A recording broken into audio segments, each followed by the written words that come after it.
Good morning students. मैं Mrs Sangeeta Jain सामंत आज BA part 3 home science के स्टूडेंट्स को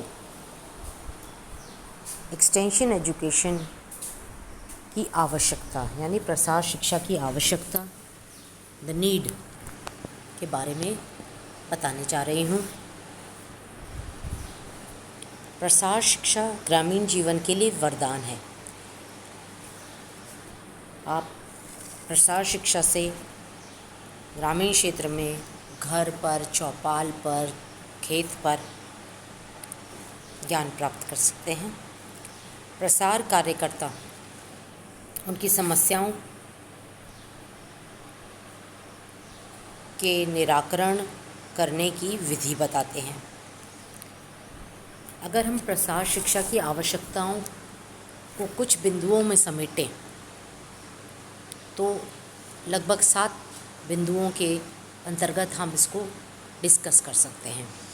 पहला है पलायन रोकने में, दूसरा नवीन तकनीकों, सूचनाओं एवं विचारों को लोगों तक पहुंचाने में, तीसरा समस्याओं को सुलझाने में, चौथा कार्यकुशलता बढ़ाने में, पांचवा सीखने और सिखाने में, छठा मानव व्यवहार में परिवर्तन लाने में और सातवां अन्वेषक तथा किसानों के बीच एक कड़ी सेतु की तरह।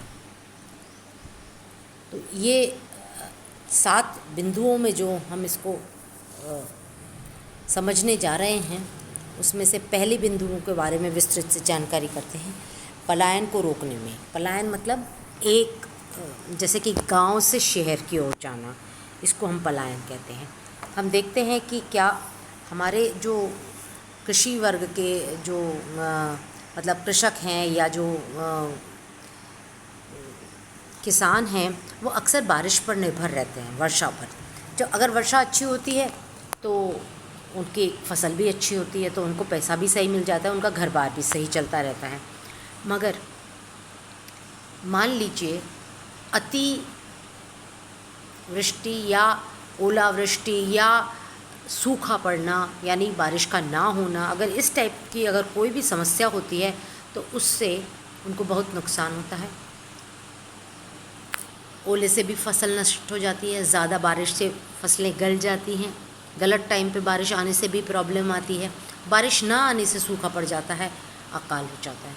तो इस तरह से बाढ़, सूखा, इन सब चीज़ों से जब उनका परिवार गुजरता है तो फिर उनकी आमदनी का ज़रिया नहीं रहता, इसलिए वो शहर की ओर चले जाते हैं। अब शहर में जाएंगे तो शहर में बहुत सारी समस्याएं हैं। ऑलरेडी पॉपुलेशन, जनसंख्या इतनी ज़्यादा है तो वहाँ पर उनकी रहने की जो स्थिति है, एक छोटे से कमरे में 4-5 जने रहते हैं या गलियाँ ही गलियाँ हैं, मतलब जो शुद्ध ताज़ी हवा यहाँ मिलती थी उनको ग्रामीण क्षेत्र में ऐसा कुछ नहीं होता। तो ये पलायन को रोकने के लिए, उनको उसका फ़ायदा बताने के लिए कि ग्रामीण क्षेत्र में भी हम कुछ अपने दूसरे साधनों से कुछ ना कुछ कर सकते हैं, इसके लिए प्रसार शिक्षा आवश्यक है। दूसरा है नवीन तकनीकों, विचारों और सूचनाओं को लोगों तक पहुंचाने में। तो ये बहुत ज़रूरी है कि हमारी जो ये प्रसार शिक्षा है, ये जितने भी आविष्कार हो रहे हैं, नई तकनीक आ रही है, कोई नई चीज़ आ रही है, मान लीजिए पहले सोलर कुकर आया था या गोबर गैस प्लांट आया था या और भी इतनी सारे चीज़ें हैं जिससे नवीन तकनीकों से अवगत कराने में ग्रामीण क्षेत्र के लोगों को प्रसार शिक्षा बहुत इम्पोर्टेंट है। तीसरा, समस्याओं को सुलझाने में। समस्याओं को सुलझाने में क्या होता है, जो भी प्रसार शिक्षा के कार्यकर्ता हैं वे ग्रामीणों की समस्याओं को पहले अच्छी तरह से उनके बारे में जानकारी हासिल कर लेते हैं और फिर उनकी समस्याओं का निवारण करने के लिए, समस्याओं को कैसे सुलझाया जाए, इसके बारे में वो प्रसार शिक्षा देते हैं। तो प्रसार शिक्षा इसमें भी फ़ायदेमंद है। चौथा है कार्यकुशलता। कार्यकुशलता बढ़ाने में मतलब जब हम उनको नई तकनीक बताएंगे, कैसे हम अच्छी पैदावार कर सकते हैं, कैसे हम अपनी फसलों को बचा सकते हैं, क्या हमें करना चाहिए, कौन सी खाद का उपयोग करना चाहिए, अगर इन सब चीज़ की जानकारी उनको ज़्यादा मिले, या कोई भी कार्य वो कर रहे हैं, सिर्फ खेती ही नहीं और भी घरेलू कार्य भी कर सकते हैं महिलाएं, तो इस तरह से छोटे से उद्योग भी वो चला सकते हैं। या कुछ ऐसी चीज़ें जैसे वो मान लीजिए पकाने का कोई उनके पास, जैसे भगोनी में बहुत टाइम लगता है उनको पकाने में, तो उनको बताया जा सकता है कि कुछ चीज़ें प्रेशर कुकर में भी बनाई जा सकती हैं, तो कुकर के बारे में बताना या कोई और चीज़ों के बारे में बताना, जिससे कि उनकी शक्ति, समय, इन सब का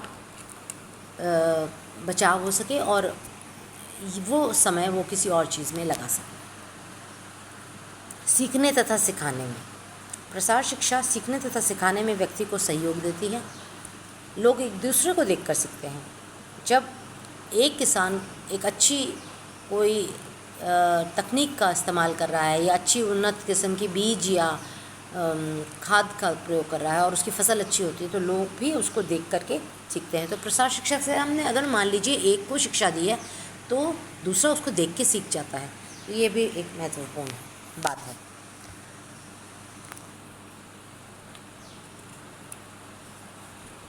नेक्स्ट आपका आता है मानव व्यवहार को बदलने में।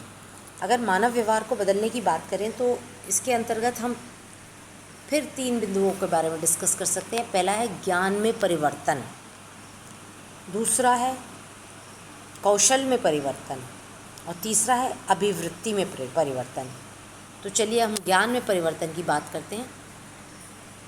प्रसार शिक्षा से जब हम नई नई चीज़ों के बारे में बात करेंगे, नई नई आविष्कारों के बारे में बताते हैं या भोजन पकाने की विधियां बताते हैं या भोजन से कैसे हमको अच्छे पौष्टिक तत्व मिल सकते हैं, उन सब के बारे में जब हम बताते हैं तो क्या होता है, लोगों के ज्ञान में परिवर्तन हो रहा है। हम बहुत सारी चीज़ों के एडवांटेजेस बता रहे हैं तो उनकी नॉलेज बढ़ रही है।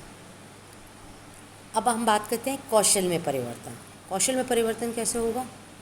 जैसे कोई कला, कोई कौशल हमने उनको सिखाया है जो उनके बेनिफिट के लिए है, जैसे फूड प्रिजर्वेशन, ठीक है, हमने उनको सिखाई, या अच्छी तरह से कैसे भंडारण किया जाए फसल को काटने के बाद, या कीटनाशक जो है उनका क्या हार्मफुल इफ़ेक्ट है या क्या चीज़ कितनी मात्रा में इस्तेमाल करनी चाहिए। गृह प्रबंध के बारे में अगर हम कुछ बात करें तो उससे क्या है, उनकी कौशल में परिवर्तन आ रहा है, उनकी जो स्किल्स हैं वो बढ़ रही हैं, अच्छी हो रही, तो ये इम्पोर्टेंट हो जाता है। फिर तीसरा परिवर्तन जो आ रहा है वो है अभिवृत्तियों में परिवर्तन। जैसे कि आपने ज्ञान बढ़ा लिया, आपने स्किल भी ले ली, अब नज़रिया, एटीट्यूड, अभिवृत्ति, ये सब आपकी जो है उसमें चेंज आएगा। जैसे कुछ लोग मान लीजिए कुछ कुरीतियों में बिलीव करते थे, कुछ भ्रांतियों में या किंवदंतियों में, रूढ़िवादिता में थे, पर चूँकि उनका ज्ञान वर्जन हो गया और ज्ञान के बाद उन्होंने अपनी स्किल्स भी बढ़ा ली, तो अब उनकी दिमागी विकास इतना अधिक हो चुका है कि वो समझते हैं कि ये अंधविश्वास है, ये रूढ़िवादिता है, हमें इसको चेंज करना पड़ेगा। तो इस तरह से उनके एटीट्यूड में भी चेंज आने लगता है। तो सबसे बड़ा जो उद्देश्य बन जाता है प्रसार शिक्षा का वो यही है कि लोग अपने रहन सहन का स्तर ऊंचा रखें और अच्छी सोच रखें, सुखी रहें। और अंत में अगर हम बात करें तो सांस्कृतिक विकास में परिवर्तन आता है, विकास होता है प्रसार शिक्षा के माध्यम से, क्योंकि हम बहुत सारे नई पीढ़ी के जो मूल्य हैं, अभिवृत्तियां हैं, उन सब में चेंज आ रहा है। तो अब ये पुरानी पीढ़ी के लोग जो है नई पीढ़ी के साथ नहीं मिलजुल कर चल पाते, पर अगर हम प्रसार शिक्षा से दोनों ग्रुप्स को समझाएंगे तो उनको सामंजस्य बिठाने में आसानी रहेगी, तो एक रिलेशनशिप भी बनेगी। तो जब हम नई पीढ़ी और पुरानी पीढ़ी जब मिलके चलती है तो क्या होता है, हमारा सांस्कृतिक विकास भी बहुत अच्छा होगा। Extension education helps in bridging the gap created by the cultural lag by advising means of adjustment in the new environment. मतलब पुरानी पीढ़ी और नई पीढ़ी दोनों को अच्छी सलाह दे करके हम आगे बढ़ सकते हैं और प्रसार शिक्षा के माध्यम से हम सांस्कृतिक विकास भी कर सकते हैं। तो आज बच्चों हमने क्या पढ़ा? हमने पढ़ा कि प्रसार शिक्षा की आवश्यकता 7 बिंदुओं में समेटी जा सकती है। पलायन को रोकने में, टू प्रिवेंट द फ्लाइट। दूसरा, नवीन तकनीकों, सूचनाओं और विचारों को लोगों तक पहुंचाने में, यानी imparting knowledge about technique, information and ideas to the people. तीसरा, समस्याओं को सुलझाने में, टू सॉल्व द प्रॉब्लम्स। चौथा, कार्यकुशलता बढ़ाने में, टू इंक्रीज द एफिशिएंसी। पाँचवा, इन टीचिंग एंड लर्निंग। छठा, to bring changes in human behaviour. और सातवां, अन्वेषक तथा किसानों के बीच एक कड़ी सेतु की तरह जो है ये प्रसार शिक्षा की आवश्यकता है।